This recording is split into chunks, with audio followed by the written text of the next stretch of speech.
Hello guys, எல்லோரும் எப்படி இருக்கீங்க?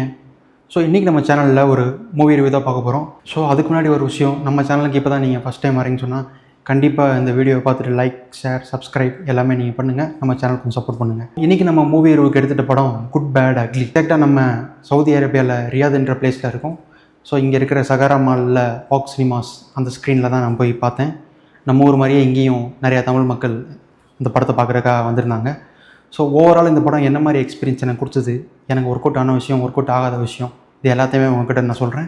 வாங்க வீடியோக்குள்ளே போகலாம். குட் பேட் அக்லி இதில் பார்த்துட்டிங்கன்னா ரெண்டு முக்கியமான விஷயம் எதுன்னு பார்க்குறப்போ, ஒரு பக்கம் ஆதிக் ரவிச்சந்திரன், இன்னொரு பக்கம் Ajith sir. It is going to be like fans feast அப்படின்ற விஷயம் நமக்கு முன்னாடியே தெரிஞ்சு போச்சு. இது 100% ஸ்டோரி ட்ரிவன் கிடையாது. அடுத்தடுத்த சீன் போகிறதுமே ஏகே சார் கேரக்டரை வச்சு தான் அடுத்தடுத்த சீனுக்கு போகுது. இந்த படத்தில் நடித்த மற்ற சப்போர்ட்டிங் கேரக்டர்ஸுமே இதை அடுத்த சீனு போகிறதுக்கு எந்த அளவுக்கு ஒரு பில்டப் கொடுக்க முடியும், ஒரு சப்போர்ட்டிங் கொடுக்க முடியும், அந்த டயலாக்ஸ்லேருந்து எல்லாமே அந்த மாதிரி விஷயம் தான் அவங்க பண்ணுறாங்க. ஒன்லைனில் சொல்லணும்னா, ஒரு மிகப்பெரிய கேங்ஸ்டர், அவருக்கு ஒரு ஃபேமிலி, ஒய்ஃப், குழந்தைங்க எல்லா பேருமே இருக்காங்க. ஸோ பிகினிங்கில் அவர் ஒய்ஃபோட பேச்சு கேட்டு அவர் ஒரு 17-18 இயர்ஸ் ஜெயிலில் இருக்க வேண்டிய ஒரு சூழ்நிலை. அதெல்லாம் முடிச்சுட்டு பையனை போய் பார்க்கலாம் அப்படின்னு போகிறப்போ பையனுக்கு ஒரு பிரச்சனை நடக்குது. ஸோ அதை அவரோட விதத்தில் ஒரு கேங்ஸ்டர் எந்த மாதிரி அதை ஹேண்டில் பண்ணுவான் அப்படின்றது தான் அந்த படத்தோட ஒன்லைன். படத்தை 2 பாதியாக பிரிச்சிருக்காரு.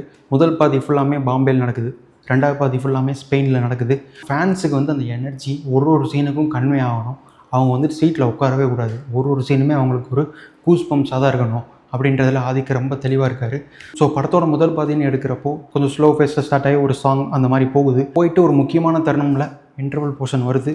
அது யாரும் எதிர்பார்க்காத ட்விஸ்ட் தான். உண்மையிலே அந்த ட்விஸ்ட் சுவாரஸ்யமாகவே இருந்தது. ஜிவி பிரகாஷ் ஸோ அவர் 100% எஃபர்ட் போட்டாருங்க. ஸோ ஒரு ஃபைட் அப்படின்னு எடுத்துட்டிங்கன்னா பேக்ரவுண்ட் ஸ்கோர் இதெல்லாம் தாண்டி ஸோ படத்தோட சண்டைக்கு ஏற்ற மாதிரி பீட், இது ரெண்டையும் சேர்த்த மாதிரி கரெக்டாக எடிட் பண்ணணும். ஸோ எடிட்டரோட பங்கு. ஸோ ஒரு ஸ்பெசிஃபிக் சீனில் எடிட்டர், மியூசிக் டைரக்டர், ஒரு ஸ்டண்ட் கோரியோகிராஃபர், இவங்க 3 பேருமே கோஆர்டினேட் பண்ணி பண்ணுற மாதிரி விஷயம் ஆதிக்க வச்சு இந்த படத்துக்கு கொடுத்துருக்காரு. அதே மாதிரி இந்த படத்தில் ஒர்க் அவுட் ஆகாத விஷயம், அதே விஷயந்தான் ஒர்க் அவுட் ஆகலைன்னு கூட சொல்லலாம். ஏன்னா கிளைமேக்ஸில் back to back fight scenes வருது. ஸோ அதில் அடுத்தடுத்து இந்த ட்ரெண்டிங்கான சாங்ஸ், பழைய படத்தோட remix songs back to back வர்றது ஸோ அந்த ஒரு ஸ்ட்ராங்கான இம்பேக்டை க்ரியேட் பண்ணல. இந்த எண்டில் தன்னோட பையனுக்கு ஏற்பட்டிருக்க அந்த பிரச்சனையை அஜித் சார் சார்ட் அவுட் பண்ணாரா இல்லையா? ஸோ பிகினிங்கில் அஜித் சாரோட ஒய்ஃபாக நடிச்சிருக்க த்ரிஷா மேமோட நிலைப்பாடு படத்தோட எண்டில் அவங்க சேஞ்ச் ஆனாங்களா இல்லையா? அவங்க என்ன மாதிரி ஒரு மெசேஜை அஜித் சாருக்கு கன்வே பண்ணாங்க? அந்த மாதிரி விஷயத்தோட படம் ஒரு பேங் அப்படின்னு முடியுதுங்க.